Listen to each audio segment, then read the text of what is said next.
Garut mah terlepas di dua turunan, hiji turunan Mah Nuryai, kedua turunan Mah Japar Sodi.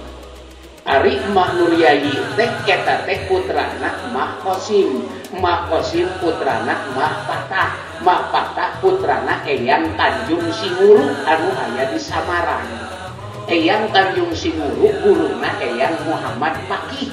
Ari Eyang Muhammad Fakih ramana Syekhuna Badu Jaman anu nyaeta awal cikal bakal thariqat Tijaniyah Garut.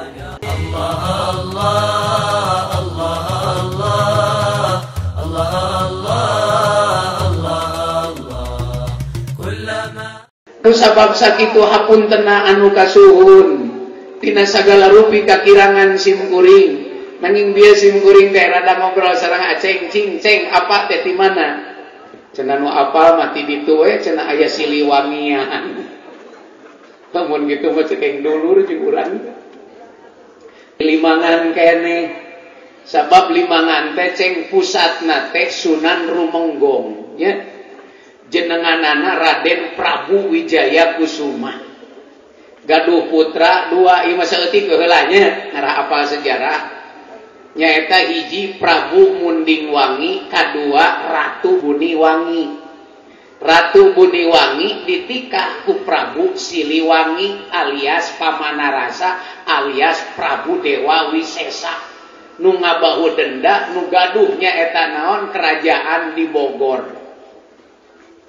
Gaduh putra dua hiji Raden Prabu Liman Senjaya Pasir Astana, kadua Raden Wastudewa.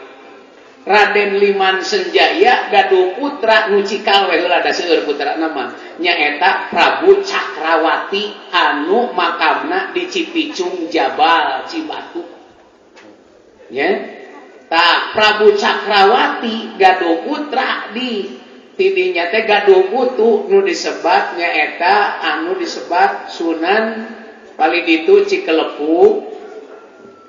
Jenenganana teh ramana nyaeta Raden Sutabangsa nyaeta nu disebat Raden nyaeta Wirabangsa. Raden Wirabangsa gaduh putra Raden Sutabangsa. Sutabangsa gaduh putra Raden Arsawiguna. Arsawiguna gaduh putra Mah Mas'ud. Nikah kaputuna Eyang Abdul Jabar gaduh putra dua nyaeta Mah Wali Japar Sidik Cibiuk sareng Eyang Ibrahim. Mah Wali Japar Sodik gaduh bojo tilu tinu sepuh gaduh putra nyaeta nu disebat Eyang Fatimah anu sohor sambal Cibiuk. Ya, tah ditikah kusaha ku Eyang Asim gaduh putra nu cikal Eyang Nyimas Lolo alias Eyang Alamiah. Eyang Alamiah nikah nyaeta gaduh putra nyaeta disebatna nikah ka nu disebat ka itu Eyang Salinggi. Cicadas Limbangan gaduh putra opat Eyang Jalari, Eyang Ilyas jeung sajabina. Tah tidinya anu nyumber ka Cibatu, anu nyumber ka Leuwi Goong, anu nyumber nyaeta ka Karoja.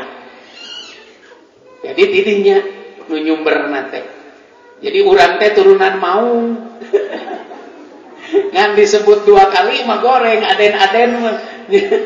Dah gitu. Nupang payuna keturunan Prabu Siliwangi alias keturunan Raja Pajajaran, nupang heulana jadi wali Allah, jadi ulama ageung nyaeta Gunung Haruman, Mah Wali Jabar Sodik eta nupang payuna teh. Rerencangan nyaeta Syekh Abdul Muhi Pamijahan, rerencangan nyaeta Syekh Mansuruddin Cikaduen Banten, nuju ngaos nyaeta di mana tuh di daerah Aceh. Ari uwi sok ka gunung anu aya di alun-alun Cibatu. Didinya ari uwi teh perkempelan para ulama baheula sok nimbang ilmu disebut Gunung Imbangan. Matak didinya Gunung Limbangan. Ya. Jadi Limbangan teh paragi nimbang ilmu di Cibatu, lain di Limangan eta. Limangan anu abdi mah disebutna Baluhur. Limbangan. Asli Limbangan mah Cibatu nu caket alun-alun. Nya ta eta. Tadi dinya kapungkur sepuh para ulama teh sok nimbang ilmu, ditarimbang maneh macana sakieu ilmu teh ge sakieu, baheula mah beunang ditimbang jeung bisa digenti ilmu teh. Sapertos Mama Banyar sareng Mama Keresek. Mama Banyar kapungkurna ahli alat, Mama Keresek ahli pikir.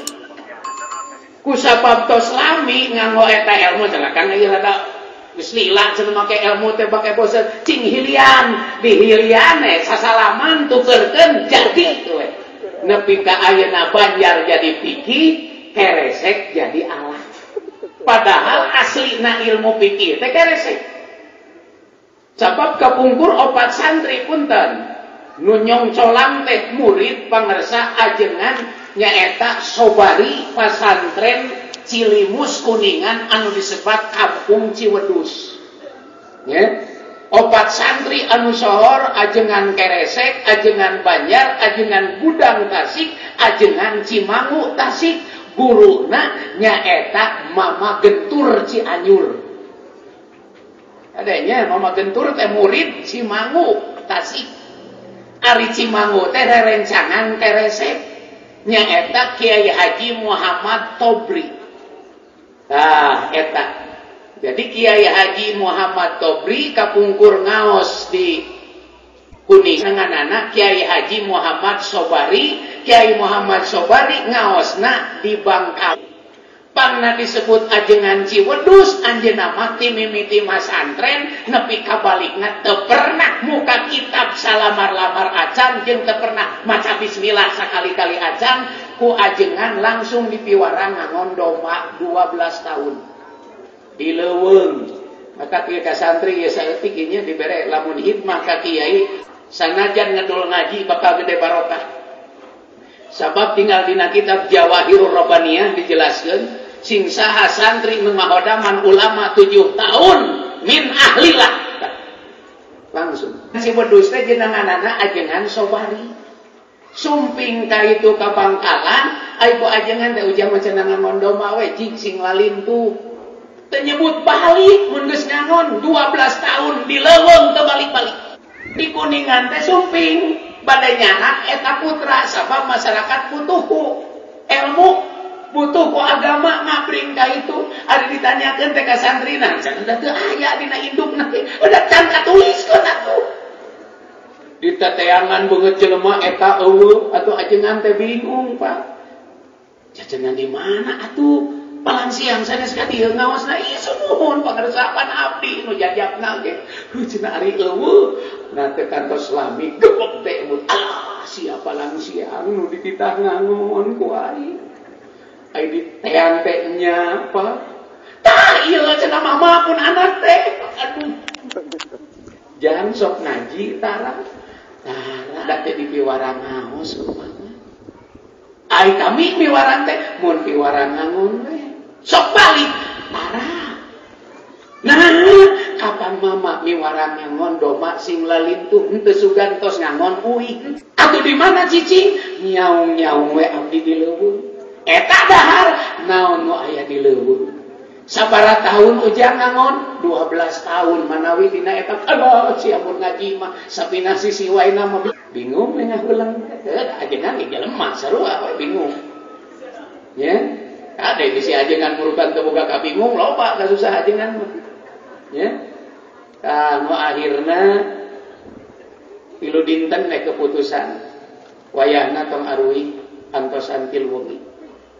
Eta Ki Holil Bangkalan jejeritanana ka Allah tanggung jawab beakar. Sabab ieu budakna teu pernah ngaji. No samping gede amal teh gede ilmu alus akhlak. Nyambungna ka Allah teh tereh.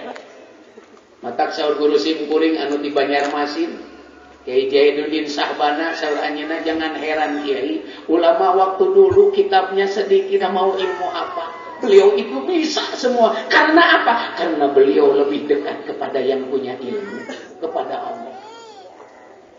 Nah, nu ayeuna keputusan we. aya ilah atuh Syekh Holil teh Pak da ti Bangkalan macaket ka laut teh paling ditu sakedik di Syekh Saripudin ka paling ditu nyana cai sakmu ke jang cenah bisa balik lamun lulus ieu ujian. Ieu mama ngahaja mawa cai ti laut mun kumaneh diinum cai teh karasana amis salamet tapi lamun pangset tong ngimpi hayang balik dipencit ku aing ayeuna keneh. Golerkeun atuh Ki Sobari teh. Ajengan tas santri teh kerja di santri teh. Cenah jang ngarasakeun ngebedak batu. Rek nyebut amis sieun diasaan, nyebut pangset sieun dipencit. Tungtung nama pak. Pak naon ujang? Aduh, mama panas. Teu hayang hirup sia teh. Sakali deui. Di sakali deui da eueuh sejarah atuh cai laut mah di zaman Firaun ge da pangset. Kalaka kumaha ge. Ya. Di deui pangset. Katilu kalina langsung teu dijawab. Nangis ajeunna nana. Bari beuheung diasongkeun ka pangarsa guru mangga ajengan abdi ridho asal ajengan anu nya eta ngabunuhna ari pangset kedah kumaha atuh diasongkeun begitu geus kitu Syekh Holil nepahkan kana mastakana bari nangis syukur bae tah kudu kieu mawa agama teh kadek lamun ulah coba-coba sia nyemut amis sanajan balahi dina beuh ngaji di aing mah geus sakitu. Bra didoakeun.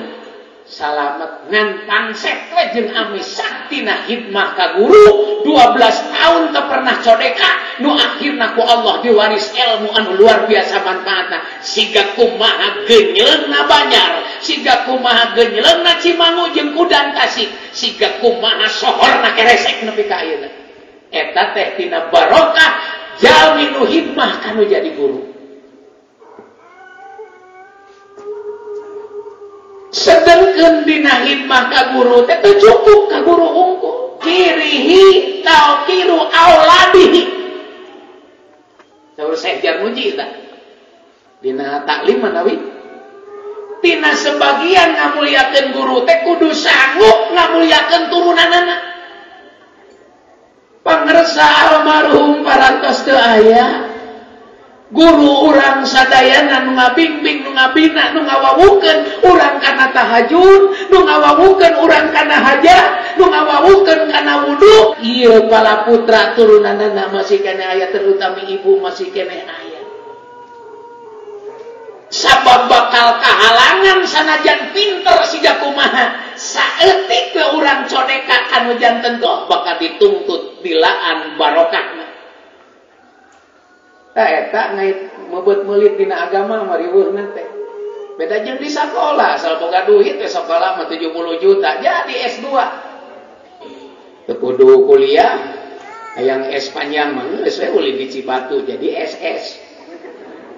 Jalan kereta api pan panjang-panjangna. Papakatu loba S-na SSS. Nah, daragangna teh leuwih tibatan profesor leuwih tibatan dokter umpan di S Cibatu mah teu sabaraha S-na, S kelapa muda, S kopior, S Shanghai, S teler loba. Gitu nya. Da kitu. Sim kuring alhamdulillah sakola teh kudu pundian baheula ukur semet S1, Pak. Sareng D1 dihijikeun jadi SD. Tapi wanieun lah di kumaha oge. Tak kitu kasadayana. Da ieu mah moal ngaos, da aing ngaos mah ilmu aya di Aceh, ngiring minyak we. Itu masih kena dulur jeung abdi teh. Ya aing ngaran-ngaran di Prabu Siliwangi, ceng Prabu Siliwangi teh bojona teh 100. Ya. Putrana teh langkung di 120. Ngan ari anu asli ka Cirebon mah nyaeta ti Nyimas Ratu Subang Larang. Nyimas Ratu Subang Larang teh di samping putra angkat Kiai Haji Hasanuddin anu gaduh pasantren di Karawang jenenganna pasarebat Syekh Puro.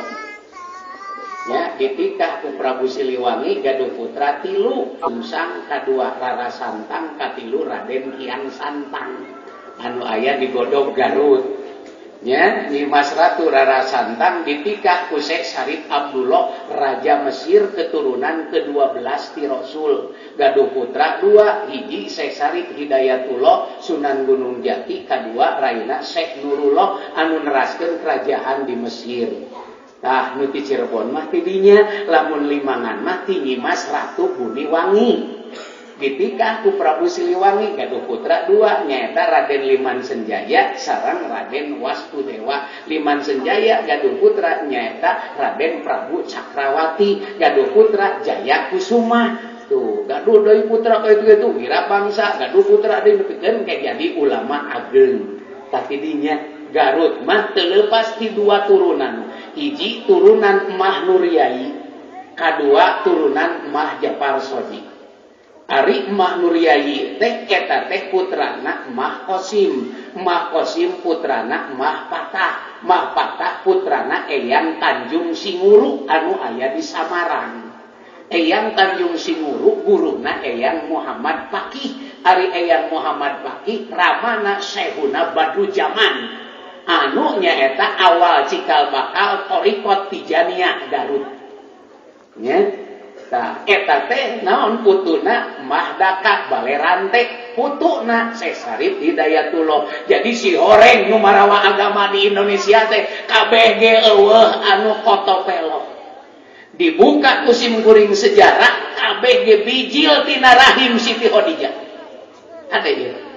Nu mawa agama Rasul anu sahor jeung masyhur rek di Cikajang, rek di Cianjur, rek di mana bae. Sakuliah jagat ieu teu leupas tina rahim Siti Khadijah. Mun anu kaluar tina ahli sunnah wal jamaah mah lain eta mah.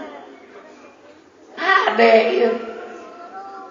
Ade kasadayana. Lain eta mah.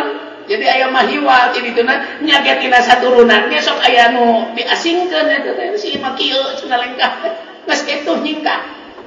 Ya tak kitu. Keun bae da dina warisan kayaknya aya nu kasebut dulur tapi teu kabagian warisnya. Dawil arham ling. Dawil arham eta teh dulur tapi teu kabagian waris. Nya tak kitu kasadayana ngan teu sadayana kawaris kitu. Tah we. Jadi Aceng sareng Limangan teh sanes nu sanes. Ya, ngan ku sabab panginten di Cikajang mah kaajengan teh nyebatna Aceng. Kedah nama Aden. Sebab keturunan Cibiuk mah Raden sadayana. Kumargi tadina keturunan ti Pajajaran. Ya. Benten sareng keturunan ti Emah Nuryai. Ai Emah Nuryai mah lumpatna ka sumur nu disebat Emah Nur Muhammad Siddiq. Teras ka mana? Ka Cibatu ka Keresek jenderna Eyang Nur Hikam. Ta Eyang Nur Hikam gaduh putra. Tah nya didinya nyaeta mama nyaeta Tobri. Mama Tobri gaduh putra Mama Nahrawi. Mama Nahrawi tah gaduh putra seueur ajengan Oco, ajengan Imam, ajengan Uye. Tah seueur kitu nya. Tah nu neraskeunana teh eta teh keturunan ti mana? Ti Emah Nuryai nu aya di Suci. Karena Aceng teh gelar Aceng teh leutik-leutik gelar eta teh. Turunan Emah Nuryai.